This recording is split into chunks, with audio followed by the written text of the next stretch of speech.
என்ன நடக்குது குவைத்தில்? தலையிலேயே அடிச்சு கொள்றானுங்களாம்.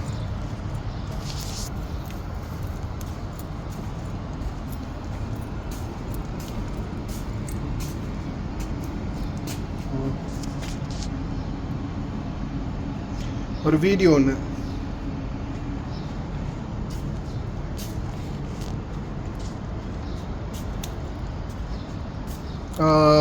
இந்த வீடியோ இப்போ கொஞ்சம் வைரலாக போயிட்டுருக்குது. நிறைய பேர் அனுப்பியிருந்தாங்க. ஆனால் இதில் தான்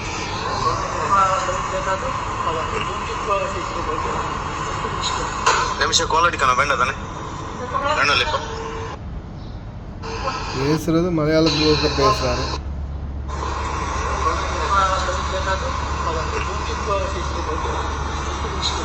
நிமிஷம் கால் அடிக்கணும் வேண்டாம் தானே? வேணும் இப்போ தலையில் டேமேஜ் ஆகிருக்குது. தலையில் ஒரு பக்கம் முடியை அப்படி முடியை எடுத்துருக்குறாங்க. ஒரு சைடில் அடிச்சிருக்குது. சரியா பேக் சைடில் இருக்குது அந்த காயம். அடுத்தது வாயில் ரத்தம் ஓடி இருக்குது. அப்படியே வாயிலையும் இந்த ரத்தம் இந்த வாயில் இதால் அப்படியே ஓடி இருக்குது.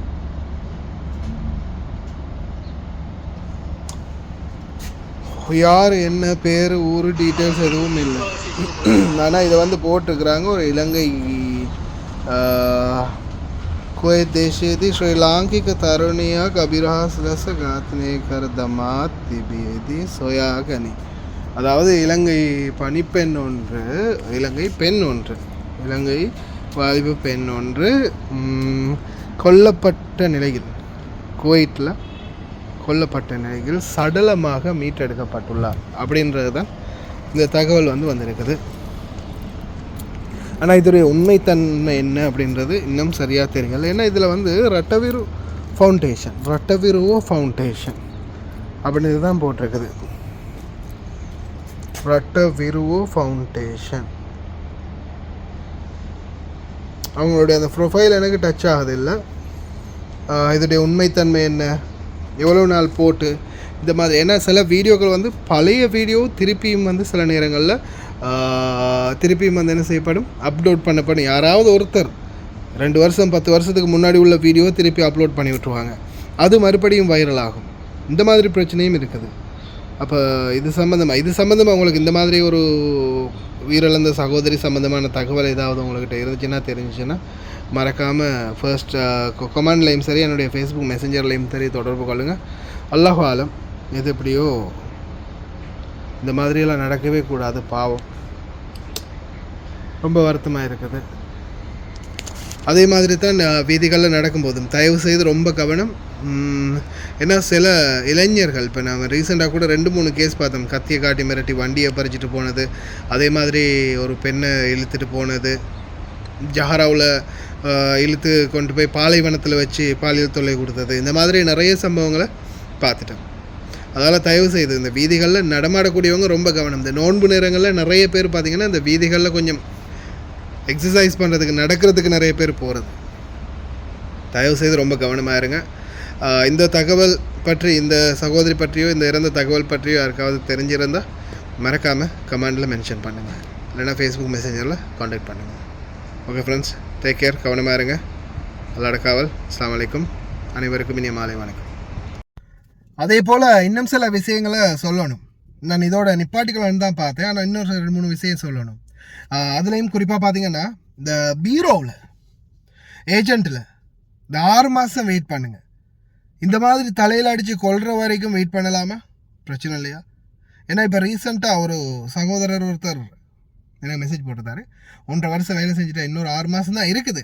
ஆனாலும் அந்த 6 மாதத்துக்குள்ளே நான் என்னுடைய சோழியை முடிச்சிடுவாங்க ப்ரோ, என்னையே கொண்டுருவாங்க ப்ரோ, அதுக்கு மேலே என்னால் முடியாது ப்ரோ அப்படின்னு சொல்லி தான் அப்போ அவர்கிட்ட நான் ஃபாரின் மினிஸ்ட்ரியில் பீரோவில் கம்ப்ளைண்ட் பண்ணுங்கன்னு சொன்னேன். அவர் கம்ப்ளைண்ட் பண்ணியிருக்கிறாங்க.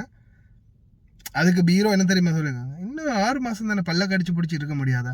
மயிறு பல்ல கடிச்சு முடிக்க ஏழுமா இருந்தால் அந்த இடத்துல இருக்க ஏழுமா இருந்தால் எதுக்கு உங்கள்கிட்ட வரும்? அதான் பல்ல கடிச்சு பிடிச்சிட்டு இருந்துருவோம். 1.5 வருஷம் இருக்க தெரிஞ்ச எங்களுக்கு 6 மாதம் இருக்க தெரியாது. லூசுத்தனமான அதிகாரிகளாக இருக்காமல் கொஞ்சம் ஜெனுவினாக செல்ஃப் ரெஸ்பெக்டோட நல்லபடியாக நடந்தீங்கன்னா உங்களுக்கு கிடைக்க வேண்டிய மரியாதைகள் தலைக்கு மேலே கிடைக்கும்.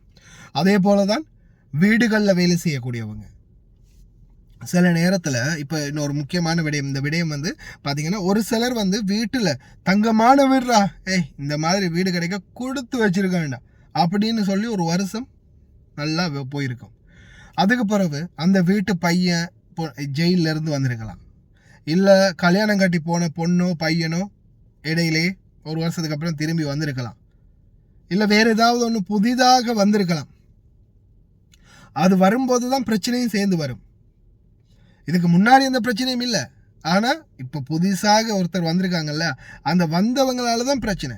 இப்போ அதை போய் நாம் இப்படி தான் பிரச்சனை ஆயிடுச்சு, இப்படி இருக்குது, எனக்கு இந்த மாதிரி இருக்க முடியலை அப்படின்னு சொல்லும்போது அதென்ன இவ்வளவு நாளாகிடுச்சு இப்போ வந்து சொல்கிறீங்க அப்படின்னு ஒரு சிலர் கேட்குறாங்க. அது ஏஜெண்ட்டாக இருக்கலாம், எம்பசியாக இருக்கலாம், இந்த மாதிரி கேள்வி வருது. ஆனால் இவ்வளவு காலம் இந்த பிரச்சனையும் இருக்கல, ஆனால் திடீர்னு ஒரு பிரச்சனை வருது. ஆனால் அதே நேரத்தில் தான் இப்போ எனக்கு இதுதான் இப்போ யோசனையாக இருக்குது. பாருங்கள், இப்போ இந்த சகோதரி யார் என்னன்றது டீட்டெயில்ஸ், சரியான டீட்டெயில்ஸ் எனக்கு இன்னமும் தெரியலை. யாருக்காவது தெரிஞ்சிருந்தால் மறக்காமல் நிச்சயமாக மென்ஷன் பண்ணுங்கள், கமெண்டில் சரி, ஃபேஸ்புக் மெசேஜில் சரி. இப்போ யோசிச்சு பாருங்கள், எவ்வளவோ சொல்லி கேட்டு ஹெல்ப் கேட்டு, தூதரகத்தில் கேட்டு, வெளிநாட்டு வேலைவாய்ப்பு பணியகத்தில் உதவி கேட்டு, ஏஜென்சியில் உதவி கேட்டு, எல்லாட்டையுமே உதவி கேட்டு யாருமே வழங்காத நிலையில் கடைசியில் இந்த மாதிரி அடிபட்டு சாக வேண்டிய சூழல் உருவாகி இருக்குது. அப்படின்னும் போது எவ்வளோ ஒரு பாரதூரம், எவ்வளோ பாவமான செயல் இல்லையா? தயவு செய்து ரொம்ப கவனம். அதே மாதிரி அதிகாரிகளை யாராவது பிரச்சனைன்னு வந்தால் கொஞ்சம் அவங்களுடைய அந்த நிலைமை என்ன அப்படின்றத பார்த்து முடிவெடுங்க. திடீர்னு உங்களுக்கு மனசுக்கு தோன்றதையோ இல்லை உங்கள் வாயில் வாரத்தையோ சொல்லி அவங்கள அலக்களிக்காதீங்க, அவ்வளவுதான் சொல்ல முடியும். அலக்களிச்சு நீங்கள் வந்து ஒரு தூதரக அதிகாரியோ ஒரு ஏஜென்ட்டையோ ஒரு எம்பசியோ நம்பி ஒரு தொழிலாளர் வாராண்டா உங்களுக்கிட்ட இறைவனுக்கு அடுத்ததாக உங்கள்கிட்ட சொல்லி அவங்களுடைய பிரச்சனையை தீர்க்கலாம் அப்படின்னு தான் வராங்க. இன்னொரு விஷயத்தை ஞாபகப்படுத்தணும், கிட்டத்தட்ட 4-5 வருஷமாக என்னோட பயணிக்குது. என்னுடைய யூடியூப் சாம்ராஜ்யம் உருவாகினது M51 எனப்படும் இந்த M51 ஃபோனோட தான்.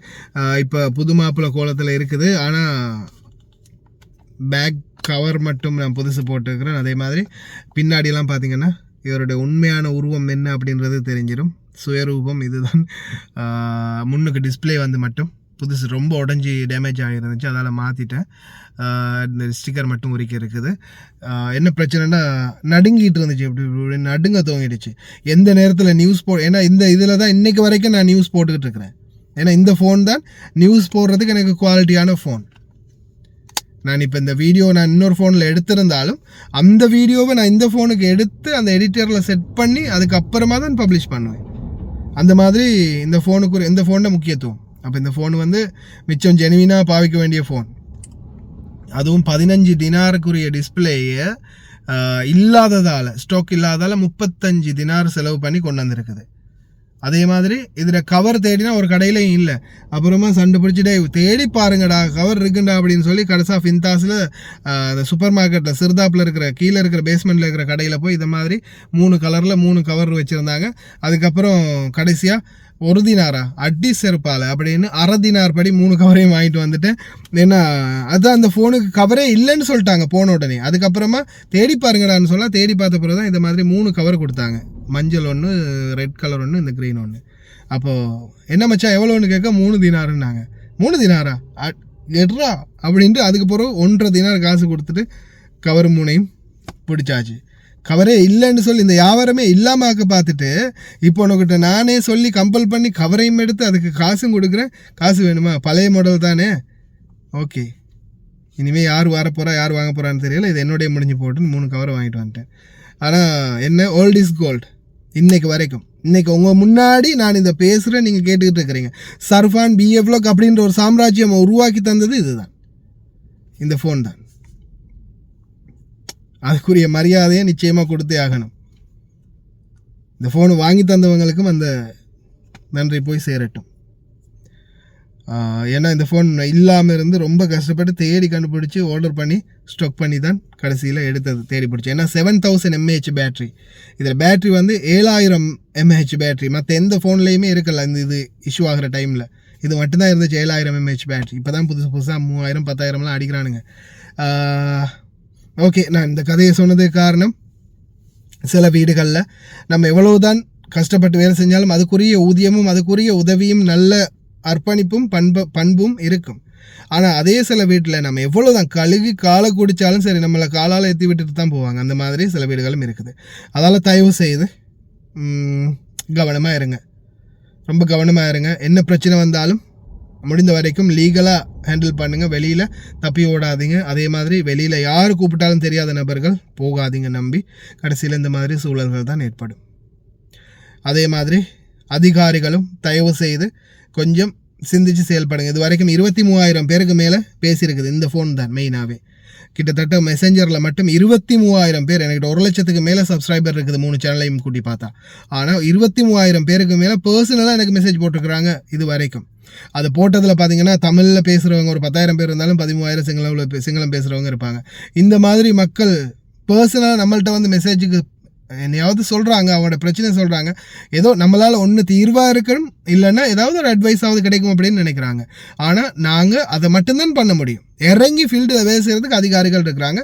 அவங்க கட்டாயம் இதுக்குரிய நடவடிக்கைகளை எடுக்கணும், மக்களுடைய பிரச்சனைகளை சரியான முறையில் பார்க்கணும். ஆனால் அது வரைக்கும் எங்களுடைய குரல் என்றைக்கும் ஒலிக்கும், என்னுடைய ஆதரவு என்றைக்கும் இருக்கும். சிலர் கமாண்டில் முந்திரி கொட்டமாய் முந்திரிங்க, அவங்க புழுக்கை அடைக்கி சொல்லட்டும், அவ்வளவுதான், கணக்கே எடுக்க மாட்டேன்னா. ஏன்னா நான் இந்த மக்களுக்காக இந்த நாட்டில் எவனும் 11 கேஸ் கோர்ட்டில் இருக்குது, 2 கேஸ் சிஐடியில் இருக்குது. நாட்டுக்கு போக முடியுமா போக முடியாத அல்லாஹு ஆலம், மம்னு சாப்பர் விழுமா விழாத அல்லாஹு ஆலம். எத்தனை கேஸ் இருந்தும் ஏன் சைலண்ட்டாக தைரியமாக நான் என் பாட்டில் நான் வேலை செஞ்சுக்கிட்டே இருக்கிறேன். எனக்கு கஃபீல் சப்போர்ட் தராரு, அதே மாதிரி போயிட்டே இருக்கிறேன். மக்களுக்கு நல்லது செய்கிறோம். இந்த உசுரே போனாலும் மக்களுக்கு நல்லது செஞ்சோம் அப்படின்ற ஒரு வார்த்தையில் தான் போகணுமே தவிர கெட்டது செஞ்சோம் இல்லை மக்களை ஏமாற்றி விட்டோம், ஏமாற்றி பொழப்பு நடத்தினோம், மக்களிடம் காசு வாங்கி தின்னோம் அப்படின்ற எந்த ஒரு கெட்ட கதையும் வராத வரைக்கும் சந்தோஷம். அதே மாதிரி என்னை எந்த அளவுக்கு புகழ்த்தணுமோ அந்த அளவுக்கு புகழக்கூடிய மனுஷர்களும் இருக்கிறாங்க. அதே மாதிரி ஆதரவு தரக்கூடியவங்களும் இருக்கிறாங்க. 100 பேர் திட்டுறாங்கன்றதுக்காக நான் கவலைப்பட்டேன்னு 1000 பேர் புகழ்கிறதுக்காக நான் என்னென்னலாம் பண்ணணும். ஓகே ஃப்ரெண்ட்ஸ், ரொம்ப நன்றி கடைசி வரைக்கும் பார்த்து எல்லாருக்குமே. முடிந்த வரைக்கும் கவனமாக இருங்க. அதே மாதிரி இந்த சகோதரி பற்றிய தகவல்கள் ஏதாவது தெரிஞ்சால் மறக்காமல் கமெண்டில் வந்து மென்ஷன் பண்ணுங்கள். கவனமாக இருங்க எல்லாருமே.